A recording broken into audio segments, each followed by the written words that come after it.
Welcome to Enlightened Abroad, the podcast, with Derek Stroud.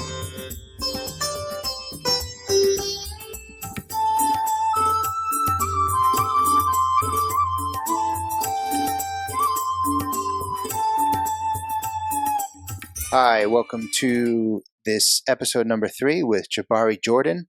Jabari is a unique man. Jabari is a man who dances on his balcony for everyone to see and just does not give an F. He is one of those guys that you meet where you wonder just how it can be like this guy. He's cool, he's slick, he's open, he's friendly, and he's one of my favorite people. He talks about some ways of being in this episode that I think are really useful, and it's quite a different style. But I also want to say that this is an episode, our number 3 episode this week. It's not going to be that way from here on out. This is just so it's the first release sort of push, so you can get an idea of what the episodes will be, and I'll go to a weekly or bi-weekly schedule later on. So you have a couple episodes now to listen to. Enjoy them. Let me know what you think, and I'm really excited for this one with Mr. Jabari Jordan, the Korea-Malaysia connection. And now, please enjoy the show. Jabari. Hey, buddy. Welcome. Thanks, man. Welcome Happy to be the here. show. Thank you again for taking the time to come. I know you're excited. Very excited. We have these talks often without a microphone, so this will be the same thing, I hope. Yeah. Just with a black thing in front of our faces. Yeah. And a long wire. So how are you? Good, man. I'm good. Yeah? Back is a bit sore, but did an intense yoga session yesterday, so just feeling that, you know. Yoga where? RAK Hospital, Esl Café. In the hospital? Yeah, they have sessions Mondays and Wednesdays, and the instructor, Rana, quite impressive. Did not know that. Yeah. Do you have to pay for that? It's 50 dirham for about an hour and 40 minutes. Oh. Good deal. But it's worth it? Yeah, man. So some people may not know, RAK is what? What's RAK? Ras Al Khaimah, the last emirate to join the United Arab Emirates. That's where we live. That's where we are. Yep. And what do you think of RAK? RAK is awesome, man. Well, let me qualify that. It's not so much RAK, it's the area that we're living, Al Hamra. It's an expat area with beaches, gardens, and gardens are a big deal in the UAE because there's a lot of sand. And if you say UAE a lot of times, I don't know about you, but my friends at home, I say the UAE and they go, where? And then I go, oh, Dubai. They go, oh yeah, okay, Dubai. Do you have that kind of thing? Not really. No. Not really. Americans just don't know geography. I've heard that being said. I'm Canadian, of course. So being Canadian, do you feel any stereotypes as a Canadian? Is there anything that people assume about you when you say you're Canadian that you don't like? No. Oh. However, they like me, and I think the stereotype is that I'm going to be friendly and nice. So, I mean, not all stereotypes are negative. You guys got lucky, man. We got lucky. It's actually true, though. You are friendly and nice. Thank you. So, moving on to the expat things. This show is about expats. Yes. And I reached out to you and a few other friends because I want to know about what drove you to be an expat and why. And I'd like to start at the beginning. So, what drove you to leave Canada, to make the leap, to say, I just want to live somewhere else for a while? Was it work, money, something else? It was a combination of fear of things going on back home in my personal life and wanting to escape that, but also a sense of me that wanted to gain experience. I'm coming from a background in philosophy, and in Western philosophy, we have these two sayings. One is a priori, which means knowledge before experience. And I was getting a lot of that back home in Canada. I would go to the forests. This is between the age of 18, 19, 20. Go to the forest, read books, talk to friends, but always wondering about what's out there, the greater picture, the bigger world. So after I graduated from university, I decided to get what philosophers called a posteriori knowledge, which is knowledge after experience. So I had all this a priori knowledge built up, reading books, figuring things out through reasoning, logic, but I needed to add to that with actual experiences, traveling, right? So I went out there and I satisfied the adventure experience side of me. As for the part of me that was afraid. So can you go to that? And I'm not asking you to say anything that you don't want to say. Sure. We're also in a sensitive, culturally sensitive location. Yeah. But I was also extremely scared, not only to go, but also of what my life was becoming in New York. Uh-huh. And that's what drove me. Did you have an event happen? Was it a general discontent? Did something happen that said, like, I got to get out of here? Yes. Okay. And the main thing was that realizing that I had so much of this a priori knowledge and not enough experience, I was afraid of that. Like I felt myself becoming trapped and wanting to become a better man. I decided I need to get out there and do stuff. But there are also some emotional issues going on with my family. Things from childhood, leftovers, residue. Nothing that a few years away from home wouldn't be able to help to solve, to get the mind around. So I wanted to make things better with my family, and I figured some time away, I'll be able to reflect. And that's what I did, and it worked out for the best. Oh, that's great. Yeah. Yeah, I understand both of those things. And thank you for sharing. And the fear of feeling that maybe you had this book knowledge that you said a priori. Is that correct? And then you wanted to like get your hands in the dirt, so to speak, right? Like get out there and just experience it.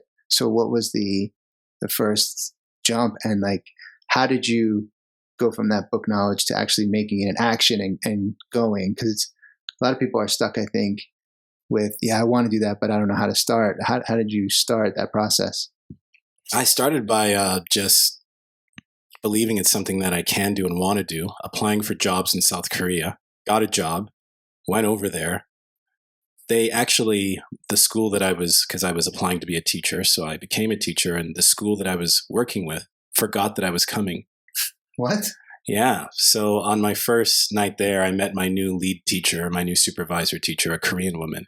She said, "Oh, we're so sorry. We forgot you're coming. I'm going to take you to your apartment, but there's no heat. There's no heat. There's no hot water. And you don't have comforters for your bed." 안녕하세요. Nah. What time of year was that? That was late November.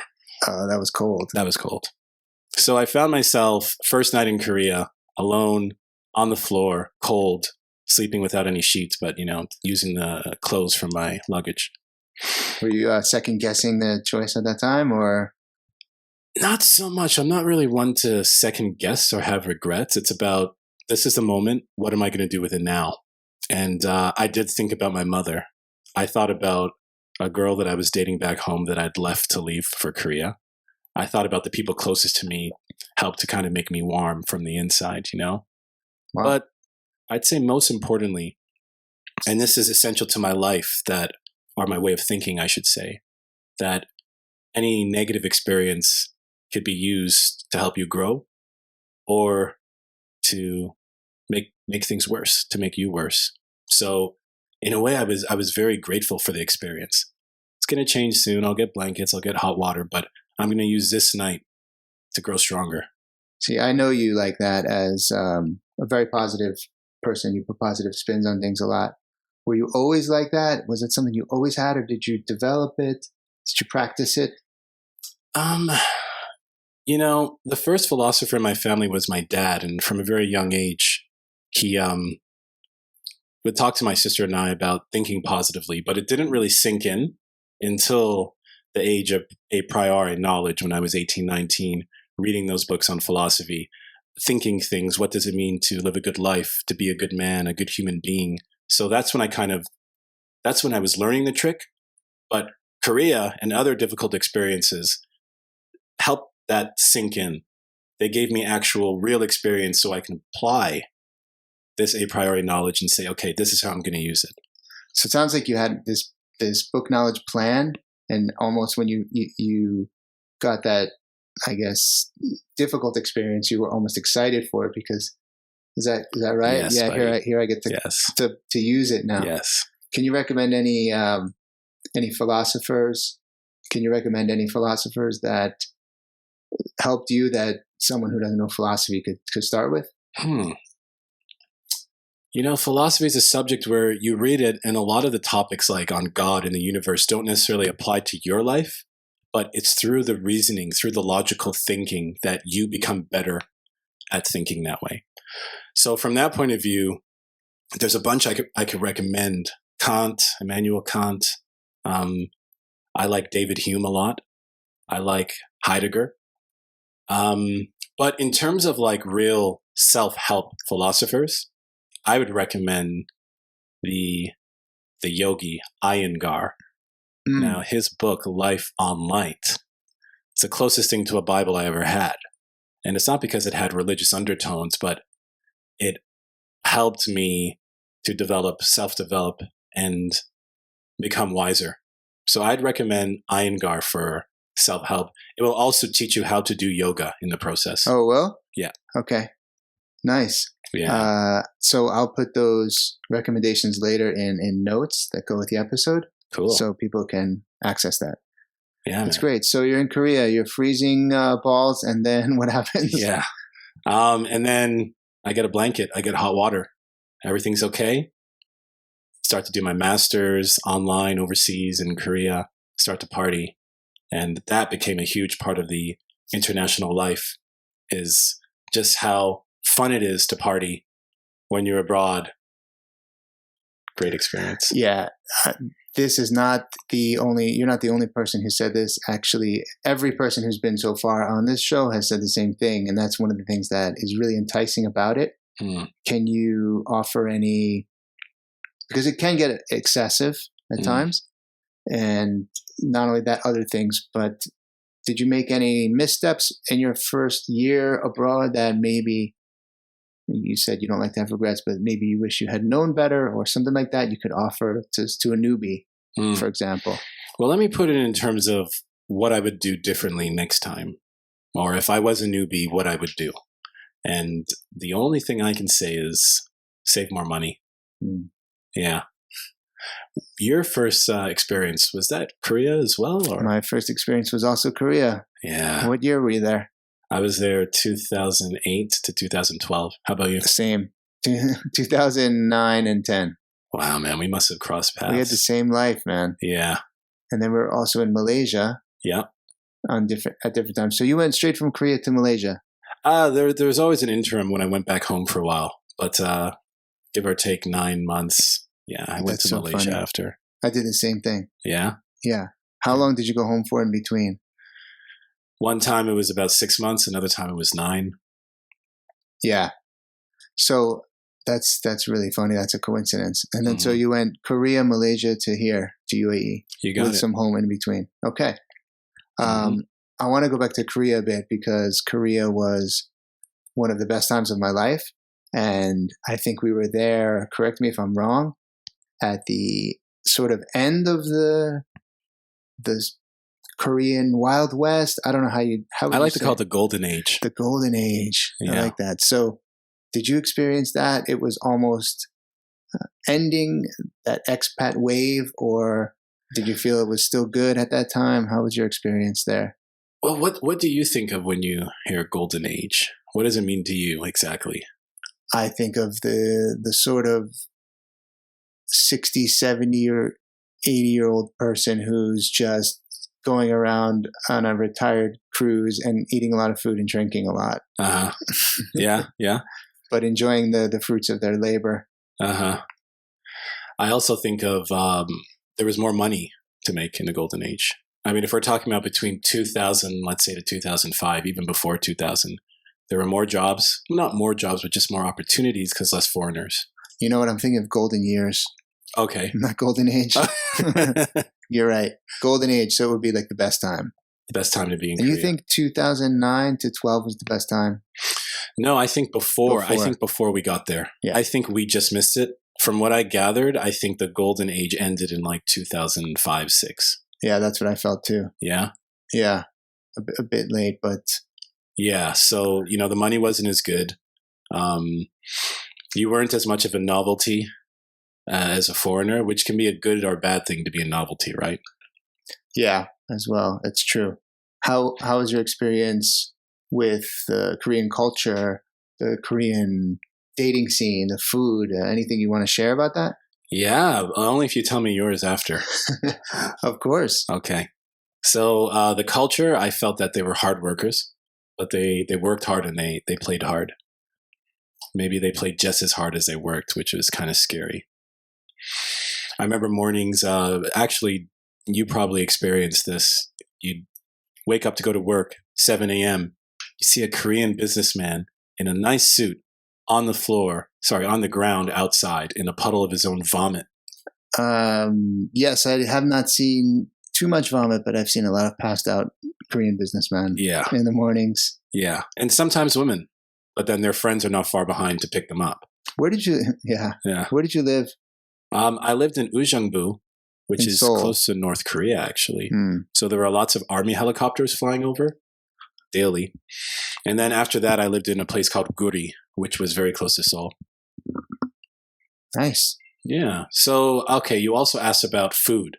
Love Korean food. It's so healthy.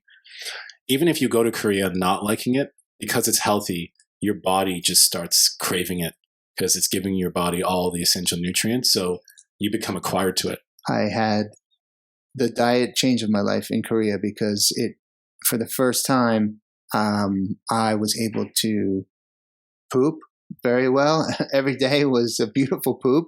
Nice. And it must have been the kimchi. Uh-huh. I know that's crazy to talk about, but it was my thermometer for how my body was working because I had never been like that. At home, I was always like blocked and constipated. Oh, wow. Yeah, it was terrible. Yeah. And I thought, what is this? And every time I ate, I felt full, but not lethargic. Yeah. And then it was That's beautiful. A great thing, man. Must have been the probiotics in the kimchi. Interesting observation. Yes. Yeah. Now, the last thing, the dating. The dating was wild, man. And wild doesn't necessarily mean that you're going to date a new girl every week. It also means that it's a type of dating. So, Derek, let me ask you this. When you go out with a Korean girl to a restaurant, is she ordering water to drink? Ooh. Usually, well, I would say no. Mm-hmm. She's not ordering water. She's not ordering water. At the same time, she's also going to drink what you pretty much tell her to drink. Ah. I've noticed. What are you drinking?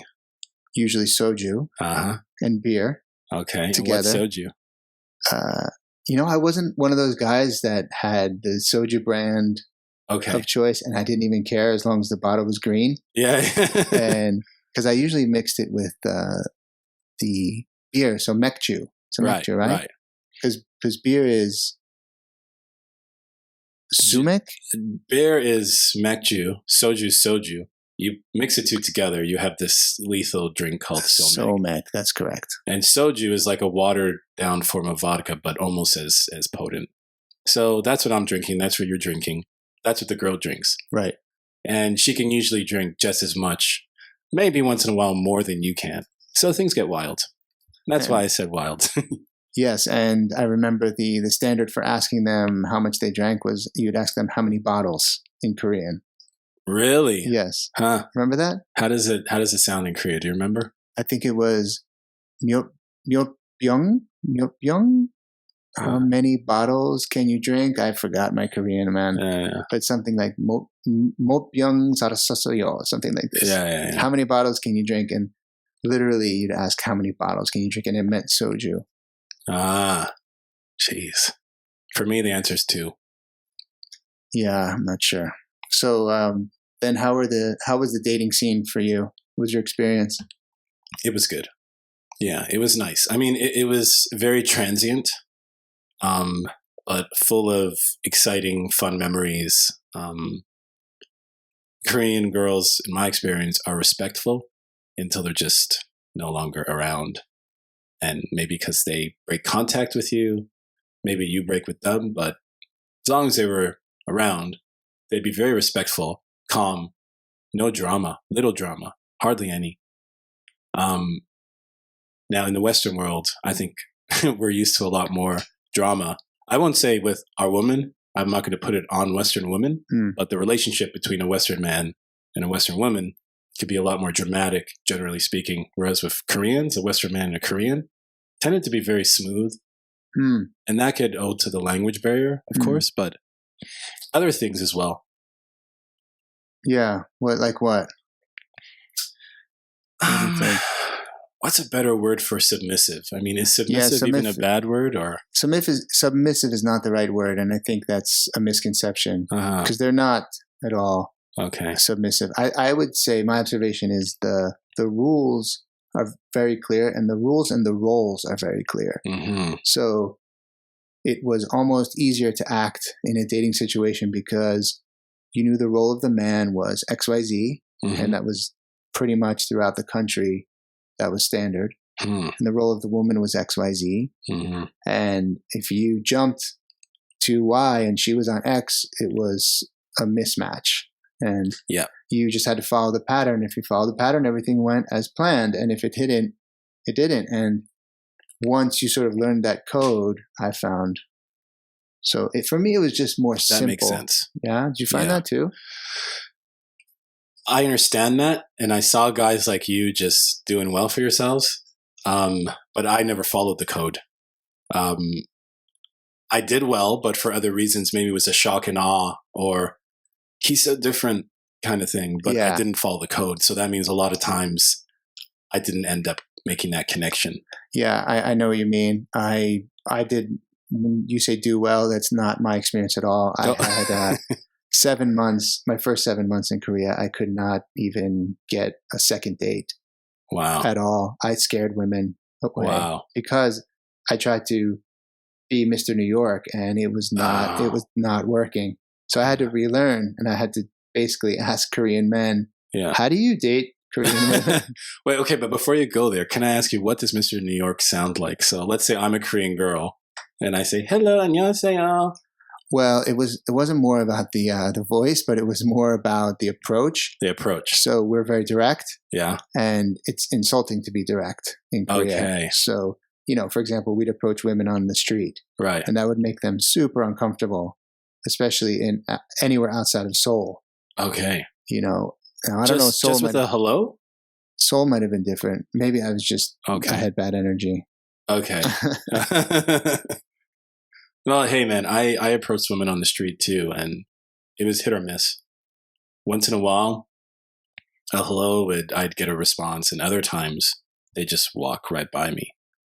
That happened to me more in my life in Korea than anywhere else. Yeah. Yeah. Okay, so anything else about Korea? No. How about you? No, I mean, there's a lot more we could probably talk about offline. Yeah, we will. But I love Korea. It's great that you were there at the same time. It must be one of those things where we have, they say if you're in the same place at the same time, but you don't meet, and then you meet again, then you're meant sort of to be on the same path, which is kind of cool. Yeah. And then it's okay. Then you went home, right? Okay. But you said about money. Now, when you left Korea, did you leave with a lot of money? No. Damn. No, I left with about 4,000 Canadian, which is like, at that time, it was about like 3,000 American about. So 4 years. Sorry, that was after my first year. Okay. So I left with that. And okay, if I were to total it after 3 years, probably left with about 13,000 Canadian. Not bad. So what did you spend your money on that first year then? If you weren't parties. And I had a lovely girlfriend. Eventually, after I dated the Korean girls, I met a nice Australian girl named Fiona, and we had a great time together. So I'd spent some of my money on her, and I was happy to. I see. Did you spend it on trips at all? Yes, Thailand and Bali. Very nice. Very nice. Yes. I created a persona for myself in Bali. I was so hyped up, and I was single at the time, so I became Bali man. I don't want to ask more, man. Can you? Where do you go in Bali for good times?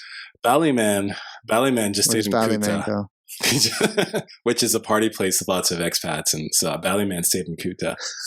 But Jabari, me, I would suggest that people travel to the more remote areas, even though I've never been. How long was Bali man in Kuta? 2 weeks. Yeah, he was supposed to leave and get out there, but certain things just kept him in Kuta. You never went to Ubud? What's that? What's what's Ubud? Ubud, where you do the yoga and meditation and the healthy food. The now me would go in a flash, but the Bali man didn't do Ubud. Our mutual friend Camille, who we both knew in Malaysia, is the type of person you'd see in Ubud. Yeah, chilling. Yeah. Mm-hmm. So, okay, so then you leave after 4 years with 13 grand. 3 years. This is Korea still, right? Right. Yep. 3 years, 13 grand, go home for 9 months. Okay. So you obviously learned something about saving in the next 3 years that you didn't in the first year. How did you manage to save the 13 then, after that first year? Oh, okay. Well, the 13 is an accumulation of everything, first, second, and third. So the next few years I was just saving like 4,000 each year, basically. 4 or 5.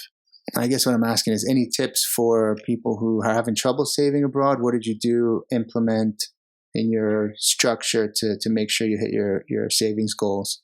I just, my interests are not very widespread. I mean, I party, I eat well, I like doing yoga, playing piano. Those things don't cost money.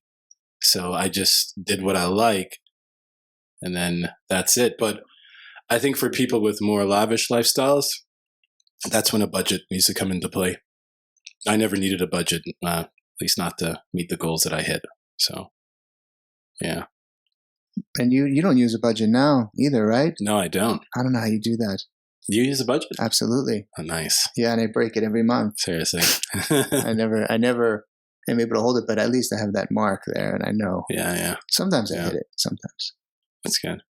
So what's next? So when you went back after that Korea stint altogether, you have a decent amount of money. I mean, you're not going to buy a house, but the reason I'm asking a lot about money is because I think a lot of people go abroad to save money and wind up coming back with the same bank account balance that they had when they left. Mm-hmm. I was one of those people.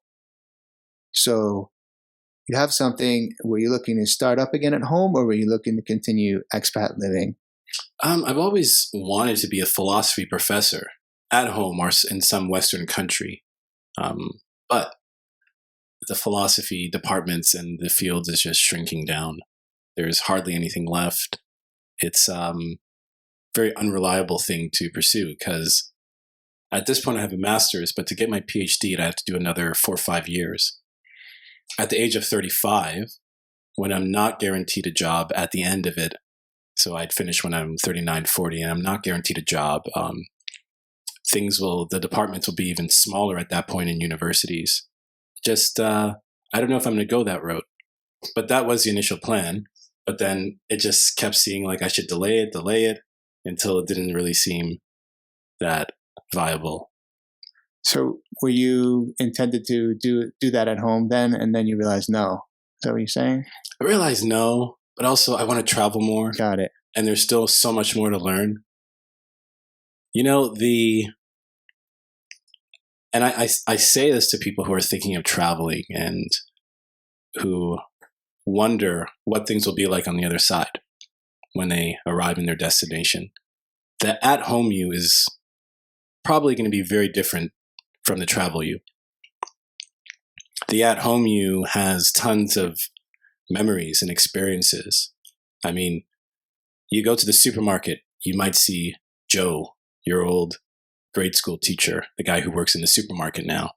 You have ex-boyfriends and girlfriends running around town, people who know you. You're connected. But to travel you, it's like the empty book, right? So the title of the book is Derek Goes to Korea, but each page is a blank page, and there's not even really chapters yet. You're going to fill out that whole book and rediscover yourself in the process. Things that you didn't know you could do, things that you thought you could do, but maybe you couldn't or you can't in that new environment. So, I've always wanted to, and I still want to. I'm looking forward to the next destination because I want to rediscover myself somewhere else. But then this entire time, the new you is still connected with the old you, but still very different at the same time. I like the way you put that. And you're right, because you do take the same, I guess, you take the same book cover with you, but, you fill out the chapters and the sections as you go, but it's still the same case. Mm-hmm. And that's really true. So can you maybe tell us something you discovered on the Korea chapter that maybe you didn't know before? In Korea, I met one of the loves of my life, Fiona, and I discovered that I could be a good boyfriend, maybe a good husband one day, a good father, that I have what it takes to be loyal, to be honest, transparent, all these values that are important, I think, in any kind of relationship.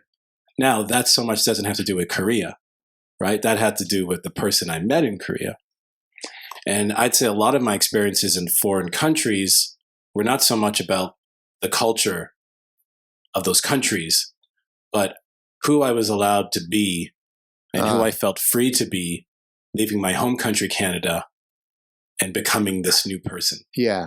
I think I just did something in interviews you're not supposed to do. You're not supposed to go back, but it's okay. But when you talked about the chapters, I was thinking, you closed Korea, but then I was like, well, what was the lesson, Uh-huh. So that was a good lesson. Do you think you could have done that, been that man you found that you felt you could be eventually a father, a good partner? Is that what you're saying? Mm-hmm. Do you think you could have done that had you stayed home? Could have, probably. But how difficult would it have been? How many more distractions and obstacles in my way mentally? And I think, do you feel that you get somewhat of a rebirth, right? So rebirth. I like that. Yeah, I like that too. And I read that somewhere, you get a rebirth because you rely on things as if you were a baby. Because you're asking people closest to you for how to get food. Mm-hmm. You don't know language. Mm-hmm. How can I go from A to B just like a baby would? Mm. And you need those people really to survive in a way, to get the food. Where's the supermarket? Where's the thing? I don't know how to say how much. Yeah. All these things. You're somewhat of a baby, and you really have to reach out to the world. And it does something, either you reach out or you really die. Yes, and, yes. It's interesting. Which makes me think that people back home who have serious problems with feeling vulnerable would not be as inclined to travel and start an expat lifestyle, because the fear of being vulnerable would be too great. Because you have to be vulnerable, like you said, rebirth, baby. And maybe not. I mean, maybe they would, since it would force them to be vulnerable, maybe they would just have to get over it. Mm. And I don't know. I mean, if you're talking about a serious sort of mental thing, maybe not. But just you got to get over your fear when you travel. Yeah, there's no other way. Yep. To challenge. I mean, people who are into challenging themselves, then yeah, it forces you. Cool. So we closed the Korea chapter. Sounds good. And home, and then the next step, you're just thinking, I got to do this again, or I just want to travel more, or the money runs out, or what happens? All the above. Yeah. And to tell you the truth, it was difficult going back home, because when I went back home, I was living with my parents. Okay. Now that's common for a lot of us who don't have our own property, hence a lot of us. And being out there, being reborn, and then going back to the house or to the people that you were originally born with or born into is not an easy thing. Yeah, what was hard about that? I can imagine, but what was hard for you? Having to come home at a certain time, like let's say midnight or after, not because they were worried, but because opening the door would disturb them. Right. So I respect that. So I don't want to disturb you guys. So I'll come home by 11. Whereas out in the world, I'm used to just doing whatever I want. Yeah. Yeah, I get that. Did you go away for college? I did. Okay. But I was in Canada. I was in another province, Quebec. Okay. So it was really your first time living on your own in Korea, and then you had to do that. And then now, okay, so how do you make the next move for the next gig? What's the process in your mind at that time? Can you remember? More money, and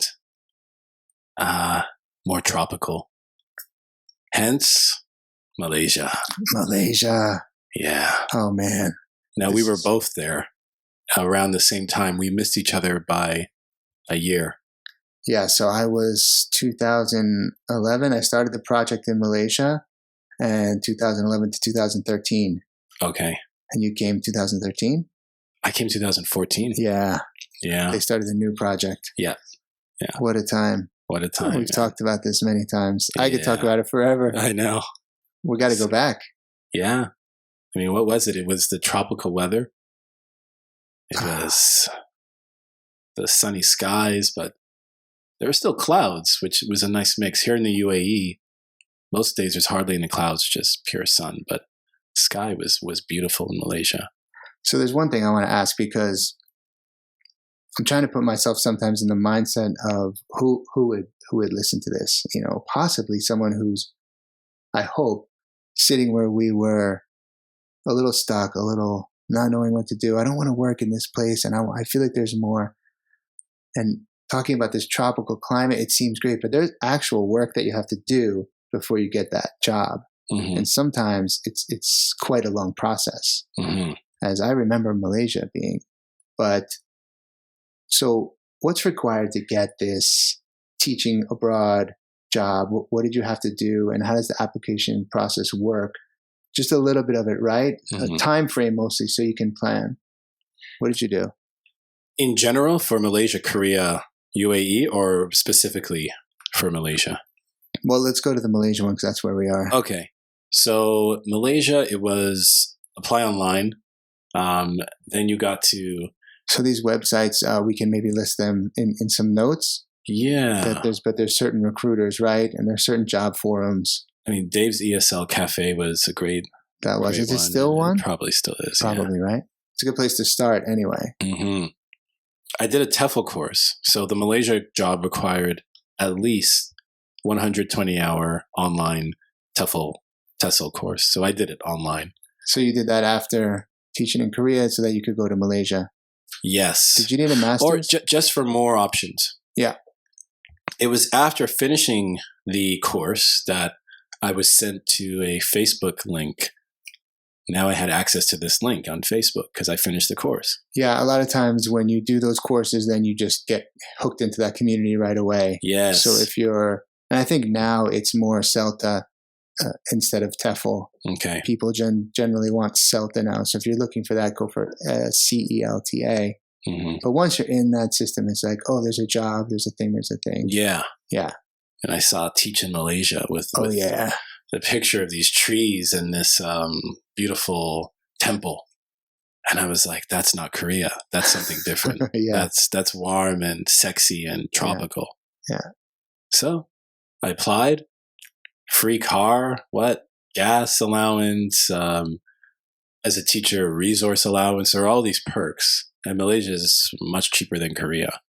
And I think we hit the golden age of Malaysia. Yeah, I think we did. I think we got that one right, man. It only lasted like 4 years. It was a beautiful, beautiful time because the money was good. The job was right. Yeah. Yeah. So one thing that Malaysia... Okay, before we get there, you asked about what you have to get in order to get the job. Yeah, so the TEFL, the thing, the application, a couple of websites, then... Then... got to get a police report, and that's across the board. So get a police report. Generally, if you've been arrested, you can't get a job, at least as a teacher, overseas. But police report, then get all of your degrees attested by your government. So you have to get your university, college. They're going to want copies of your high school grades, but you don't have to get those attested. But post-secondary school, you have to get a special stamp on them, hence the attestation, and then send that to the people. Yeah. There's a lot, there's a process, and I know this seems like boring stuff, but it's important because I remember that it takes patience, and you have to prepare for this process. And sometimes these things take a long time, and these things are not, it's like, hey, I get a job in New York and I just show up and boom. Mm-hmm. And they're like, okay, now you need X, Y, Z. Mm-hmm. You really need to get those things, and you have to make sure everything's lined up, and you also need time. So you might not get that job for 1-2 months, sometimes longer. Yeah. So it's best to make sure you don't go ahead and quit. Yeah. Do what you're doing. Plan for at least 3 months process, maybe Mm-hmm. more, because otherwise you're going to be forced to take another job at home and then probably not go. Yeah. Yeah. Would you think that's about right? Totally agree. I'd say to be safe, give yourself 4 months if you can to plan. Yeah. And that's something that I think they weed out the people who are impatient that way. Mm-hmm. But cool. So Malaysia, man.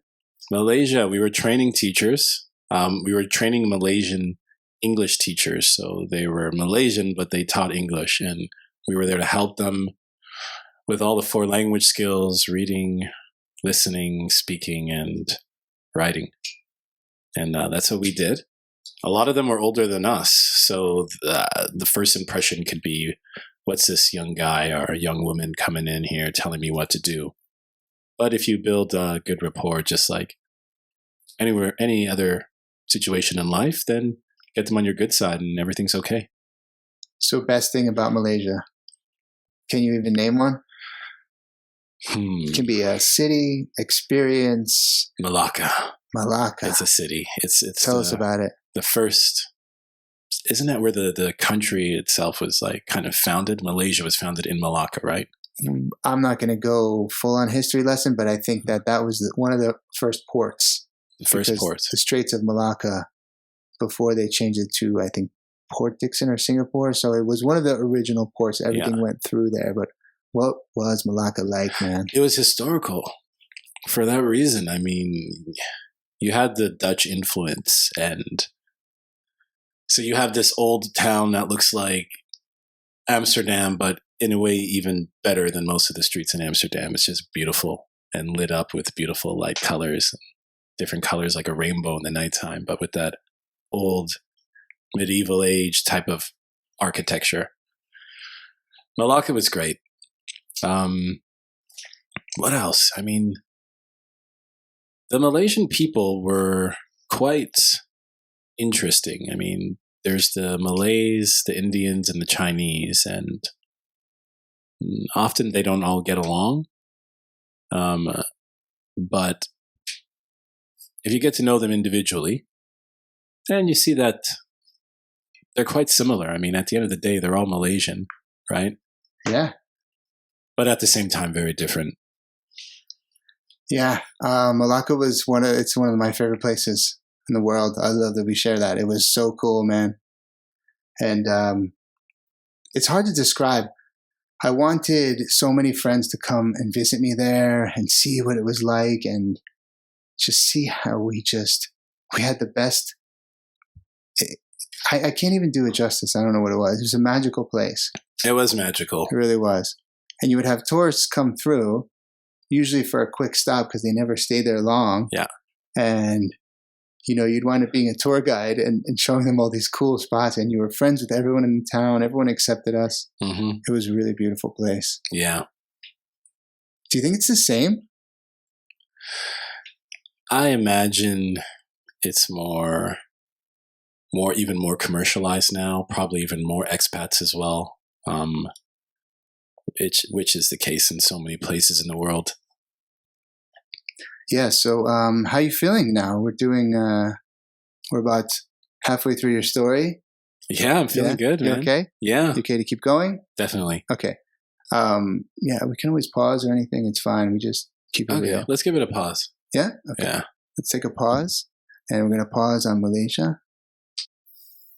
Okay, man. So we both love Melaka. Yeah. Oh, and might be going back next Christmas. We have to go back. Yeah. I'm definitely going back next Christmas. So looking forward to it. So this, as we know, this project here is developing. One of the things that I found, as well as being reborn, right, was also that a lot of insecurities that I had also came out, and I started to use some vices that maybe I had in my past when I was abroad. Mm-hmm. And we can't mention all of them here in this current situation, but you can imagine. And did you experience anything like that when you go abroad, when you don't have that family or the friend root, right? That you have some issues come up, emotional or insecurities, or either something happened to you or someone you know or anything like that? I would say not many, but one that's come up and has come up recently and seems to even be getting more intense is being a single person. What's the likelihood that I'm going to meet someone that I could really connect with and that I really like and hopefully have some long-term plans with if I'm traveling? Yeah. This is one of the things. So we did the timeline a bit. Korea, Malaysia, boom, we're here. But what I really wanted to ask was also about that. Mm-hmm. Relationships in general abroad. Because, yeah, I mean, people are still looking for that, but people are moving around a lot. So what do you think? What do you think that does to people when you're looking for love abroad? I would start by saying that as you travel, you realize that while people are very different and cultures are very different, we're also very similar. And maybe there's a lot more similarities than differences. So for those people afraid that I'm American or Canadian or Japanese, and if I travel somewhere else, I'll never meet someone who's Japanese mind state or who thinks like me. In my experience, that's not the case. I mean, our similarities as a human race surpass our differences. And also, you can have someone who's been your neighbor for your whole life who's completely different from you. That's true. So don't worry so much about that. I think the main concern, well, let me talk about my previous relationships. So I was in love abroad 3 times. And in each case, when we were planning long-term, it was a big challenge was, where do we go after this? Do we go to Australia or to Canada? What are the logistics? How are we going to make it work? When your contract is done, you might find that you're living back home again. Does the relationship continue to go strong, or does it kind of fizzle? Yeah, and for people who don't know, contract, you mean, because generally you have a year or a 2-year contract, and then you either renew or you don't. Yeah. So we don't work on however, not like home where you work in one job. Mm-hmm. So that does play into it, right? That uncertainty, right? That uncertainty applies or can apply to the dating realm as well. Yeah, I get you. So how did you handle that? The times I was in love, I mean, the love, the connection, I figured it would either be strong enough to overcome the uncertainty or not. And actually, it was in every case. And the issues I had with those girls didn't have to do about the uncertainty. It had to do with personality differences on the one hand, or just being in different phases of our lives on the other. So that was a different thing. So it's interesting because then that kind of forces that issue to come up. It's like, okay, are we going to make this jump together? Are we going to do contracts together in another place? And then you really look at it hard and you go, oh, it's actually not the transience, it's something else. Right. Do you think that I've heard people say, traveling, you just need someone who's from where you're from, that familiarity, that's the best way to partner with someone. Do you think that's true? It's not enough. Yeah. It can help, but it's not enough. I mean, if you have a significant other who shares a lot of your interests, that can help. Like, you're both into yoga, you're both into spiritual healing, you like to party once in a while, so you're doing things together. But that's the same as back home too. Yeah. That always helps, but it's not enough. And I don't think any one thing is enough. I think that the uncertainty that comes with traveling can be an obstacle, but it could also be used as a filtering process in the sense of, is this person important enough for me to want to go the extra mile to make it work? Yeah. And if you do, then that means that person's pretty important. Whereas on the opposite side, if you're at home and you're dating your neighbor who you've known your whole life and your parents are connected, everyone's connected, is that a good thing or a bad thing? It could be a bad thing because it's like, well, everything else is working out. Let's just be together because it's easy. Whereas in the expat life, you're rarely going to get that easy scenario. Yeah. I sometimes, when I see the expat couples who do the whole thing together, though, I get a little jealous, I admit, because it's like, wow, they actually do that together, and they make jump jobs together, and they work the contracts together, and they look like, wow, they've really, because you really have to decide that this is the person I want to do this with. So you know that you can do that with that person. So it's like a built-in travel buddy all the time. Yeah. I mean, I guess it's out there. It kind of suggests that those couples maybe have a strong backbone. Yeah. I'd like to actually talk to a few of them just to investigate. We should get them on the show. Definitely. All right. So, yeah. And you feel like you're in a good place now in this UAE job, and it's definitely probably a step up from the other ones, right? Oh, yeah, man. Step up in terms of money. But I would just advise everyone to try to leave home at home and to make your new life your new life. Don't hold people up to the expectations of your best friends back home or your brothers or your sisters. Have your eyes open, see them for who they are. And if you do that, you're not as liable to be hurt by their actions. But then sometimes they might surprise you, and maybe you do have a new good friend in the making. But keep your eyes open. I think that's a good place to sort of end this. What do you think? Yeah. And I know you have a couple of stories that you want to share, and why don't we maybe take them next time? Sounds good, man. Yeah, and just to wrap up, because I think you really put a nice natural ending on it there, because we were talking about the a priori, which was book knowledge, basically, right? Mm-hmm. And you've just kind of you've exhibited actually applying that. What's the opposite of it? A posteriori. A posteriori? Experience knowledge. Yeah. So it seems like your experience knowledge now about, integrating with cultures and people after now 3 jobs, 3 places, 3 different things, has really, come to a point where you've looked at this situation and said, hey, leave home at home. Mm-hmm. And I think that's interesting. That's a really good point. And let's hashtag that. I like how you summed that up, actually. Leave home at home. I took notes. Yeah. So I know you're not a social media guy, right? Maybe I will be soon. Are you into Instagram? Never had it. No, you're not Instagramming. Why? No. I really like one-on-ones with people. Yeah. Yeah. And you do Facebook, right? I have it. Okay. So if you want to get in touch with Jabari, you have to just walk around Al Hamra and shout.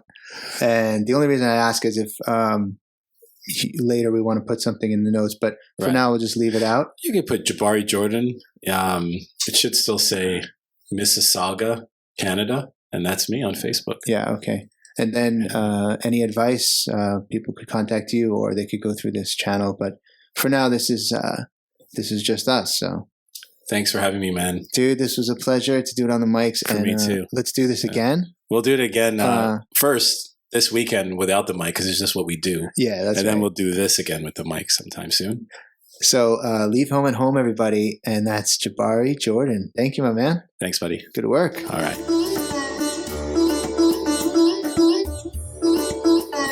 Thank you for listening to Enlightened Abroad. Have a great day wherever you are.